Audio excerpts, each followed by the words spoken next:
to my channel and welcome to my second historical romance readathon reading vlog for July. It is currently Saturday night. I think it is 11 p.m, maybe just past 11 p.m, and I've kind of decided that I want to do a fun little 24-hour reading vlog for you guys. Also for me, because I have some historicals out on my Libby app at the moment, and a bunch of them are due in a few days. So I kind of just want to see how many I can crunch through over the next 24 hours. This is going to be very chill, very casual, but fun, hopefully. The 4 historicals that I have to read are Courtney Milan's The Duchess War, Kerrigan Burns' The Hunter, Cat Sebastian's A Duke in Disguise, and Scarlett Peckham's The Duke I Tempted.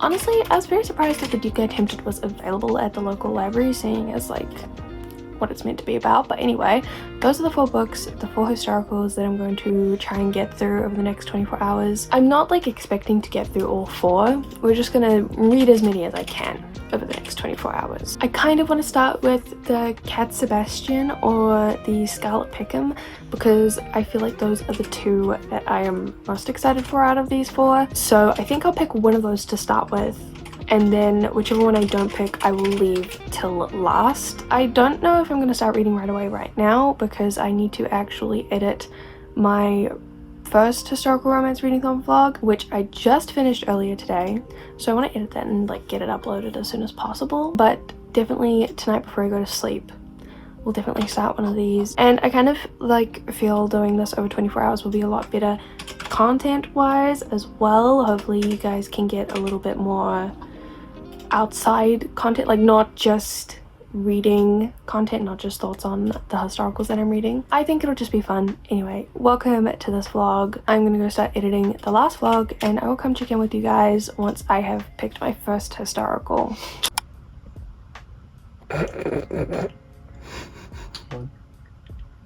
He's just so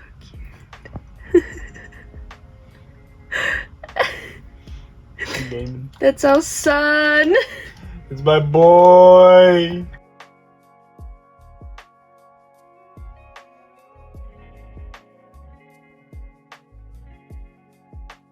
Okay, so I'm just gonna like call it a night on the editing. I've pretty much finished the whole vlog. I just need to like put in a few more things, and then I was going to upload it tomorrow, but I honestly might upload it on like Monday or Tuesday. I don't know, it just doesn't really feel necessary to upload it tomorrow anymore. I don't know why.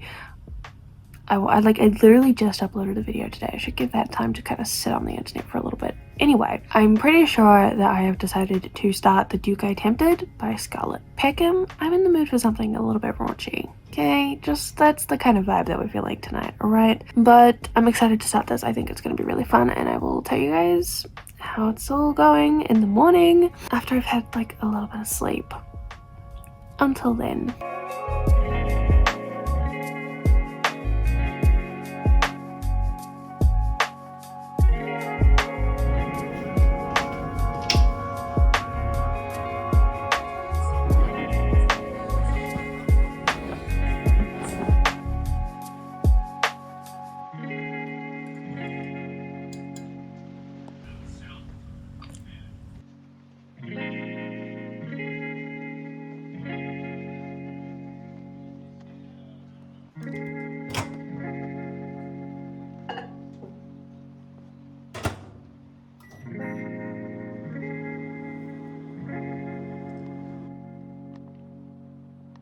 Hi. Hello. Hi. Okay, good morning. It is Sunday. It's like 11 a.m. I've been reading all morning. I've been reading The Duke I Tempted, and I'm really enjoying this. The writing in this is immaculate. Like, I want to say capable, but capable sounds like such a weird way of describing writing, but it is written so well that it's just like such capable writing. It's so good. I absolutely adore both of our main characters. Things are getting like a little bit uncomfortable now in the sense that conflict is arising. Context for the story. So this follows Poppy, who is like a gardener slash like botanist, and there's the Duke of Westmont Archer, who is our hero, and basically he needs to find a wife, and he goes back to his like family, big estate, whatever. his sister wants to like throw a ball, and so his sister hires Poppy to decorate the ballroom with plants and stuff like that, right? So that's how they meet. So Archer is a widow. Archer lost his, well, I don't know if widow is the word that you use for men, but like he was married and he had a son, and both his wife and son died. They were killed, I think, by his father. Like, I think that's what it has been implied, which like is so many levels of fucked up, right? Like, that's insane. And so Archer, like, understandably doesn't really want to marry again. It's like he's definitely like closed himself off from feelings. He doesn't want to fall in love again because he's afraid of getting hurt, understandably. So he's very much like, if I ever get married again, right, it will be a marriage of convenience, an arranged marriage sort of deal. And basically I was wondering how it happened, because Poppy seemed so determined to keep her independence and not get married. We learned very early on in the book, like in the first chapter or something, that she's not interested in marriage. She's interested in just tending to her little plants and becoming like one of the best botanists ever, right? But one of my like favorite kind of tropes in historicals is when the couple has to get married to like avoid a scandal. So basically nothing happened between Archer and Poppy, but Archer's sister thinks that they have like chemistry, and they totally do, but they've both been like hurt, and so they're both scared and they don't really want to trust each other. And Archer's sister can see that they'd be perfect for each other, so she catches them alone at like in the early morning, and so she like writes in as an anonymous person to a paper, and the paper reports that the Duke has been seen with Poppy, and the Duke finds out that it was her sister who did it, and he's kind of like annoyed, but also like I feel like he's secretly happy that he has to marry Poppy, because obviously they like love each other, whatever. I mean, they don't love each other yet. Honestly, I think this is one of the best like historicals in terms of not rushing into feelings of love.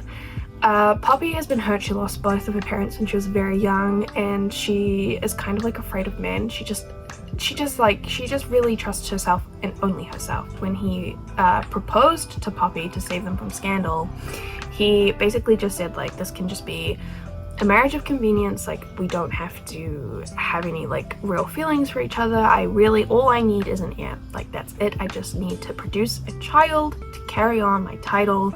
That's it. You can have whatever else you want. I want a wife who won't like pry into my private life, because I think I said this in my TBR for this video. Basically the concept of this is that Archer owns a sex house. He doesn't actually own it, he invests in it, and shockingly it's like a dominatrix kind of house, like femdom house. So we see in like the very first chapter of the book that Archer goes to the house and he just gets like dominated by this like boss ass lady, which is like kind of hot, whatever. But it's like very obvious that he uses this as like a way to deal and manage with his past, his trauma of losing his wife and his son, and like his emotions, which he doesn't really know how to deal with in any other way. They've got a long way to go, and I feel like the start was, there were some uncomfortable moments of like tension and conflict, but it was pretty nice. And now I feel like they're married. We're gonna have to deal with the uncomfortable emotional part, but like the bad emotional part where they still are caught up in, you know, their fears and their trauma. Like, understandable. I'm not saying they shouldn't have fear and trauma. I'm just excited for them to like be happy together, I think is what I'm trying to say, because I really like both of these characters as individuals, and I really want them to get together because it's obvious that they are perfect for each other. Anyway, I've had a lovely morning reading this book. It's really well written, like super great. I'm hoping I can finish this soon. As I said, it's 11 a.m. and I don't know how, when did I start this? Like 11 p.m. last night. So it's been like 12 hours and I haven't finished a book yet, but makes sense because I was sleeping. Probably gonna take a break for breakfast soon. But I mean, I'm just reading on my phone, so we'll hopefully finish this book soon. I don't really know what else I'm gonna do today. I honestly just want to sit down and like read all these historicals. A lovely Sunday reading a bunch of historicals. Sounds perfect to me. Okay, so I just finished The Duke I Tempted. This was good, but also bad. The bit where I said that I was worried that we were getting to like the uncomfortable emotional part, the annoying, like, we still don't trust each other but we love each other conflict part, I was absolutely right. That part sucked, probably because it was all like miscommunication, like the keeping the secrets from each other. Obviously everything was going to come out. There's also a really terrible scene. I think I mentioned that Archer's like first wife and son died in a fire. There was a scene where there was a fire in like London, and Poppy just like ran into a burning building, and no offense, like, she got mad at Archer for taking her out of it.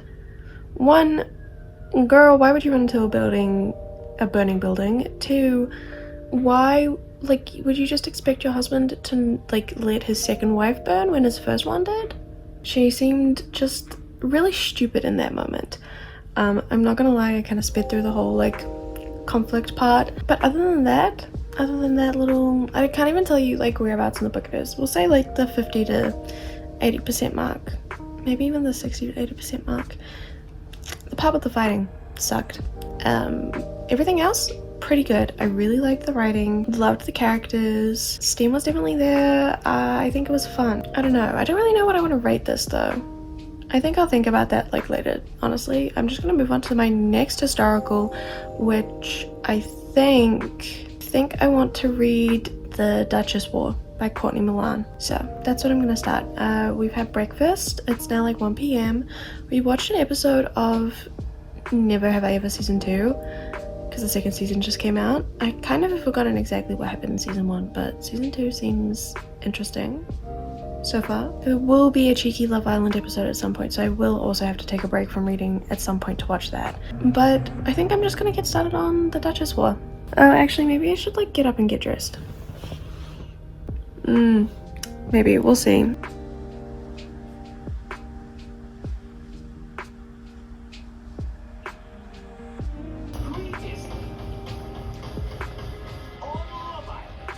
Okay, listen, I don't know what it is, but I am just not really loving The Duchess War by Courtney Milan. I don't know if I'm missing something or not. This is meant to be kind of like an enemies to lovers, or like not enemies, maybe like rivals. And our main character, I think, is meant to have PTSD, and she's kind of just meant to be like this nobody. It's very obvious that she has like a secret identity. So who she is in the story, we learn pretty quickly in the past that she's hiding a past life from basically everyone that we meet in the story. And basically this duke comes to town and he kind of threatens everything, and like honestly I think I'm just confused by the plot. I just don't understand the plot really at all, and I can't get behind their chemistry. I don't get it. I just do not get it. So I don't know if I'm going to like DNF this book, because I don't like DNFing books. I really don't. And like I am kind of invested to see how it turns out, but also not really. So I might just like stop reading for now, I think, is what I'm trying to say. I might pick up another one. I think the next book I was going to pick up was The Hunter. And then I was going to pick up The Cat Sebastian. But currently it's like 4:24. I really want to read the Cat Sebastian book, so I think I'm going to pick that up next. And I don't know if I'm going to be able to get to like finish the Cat Sebastian and also get to The Hunter. Like I don't know if I can read 4 books in this 24 hours. Definitely won't if I carry on with this, because it's just a bit of a drag. So I'm going to put this down. I'm going to pick up the Cat Sebastian that I've been dying to read, and I hope that that's good, and I hope that that's great. The sun is finally coming out again. It was like raining all afternoon, which was kind of nice to just like lie on the couch and read. I'm still in my pajamas. I kind of feel like I should get up and get dressed, so I might do that. But we're having a lovely chill Sunday. But honestly, my life is not usually much more exciting than this, if I'm being honest. I'm a very low maintenance kind of person. Spending a day like this just like relaxing and reading, ideal for me. Currently my boyfriend and my flatmate have gone to the supermarket. They'll probably be back soon. We're having this, like, we've been like slow cooking this pork for dinner. It's gonna be real good. But yeah, once again, I just can't believe that it's like the day has passed. It's like 4:30. I just kind of can't believe that that's like happened. I actually will need to like shower and get up and get ready at some point, because I need to film the start for another video, another vlog that I'm doing over next week. I will need to film it. That shouldn't take too long though. It's not like I'm not like gonna be filming for ages, but I do need to do that. So maybe I will get up and I'll have like, maybe I'll have a quick shower now, get dressed, get ready, kind of to film, and then pick up the Cat Sebastian. And hopefully I finished that before 11 p.m. tonight.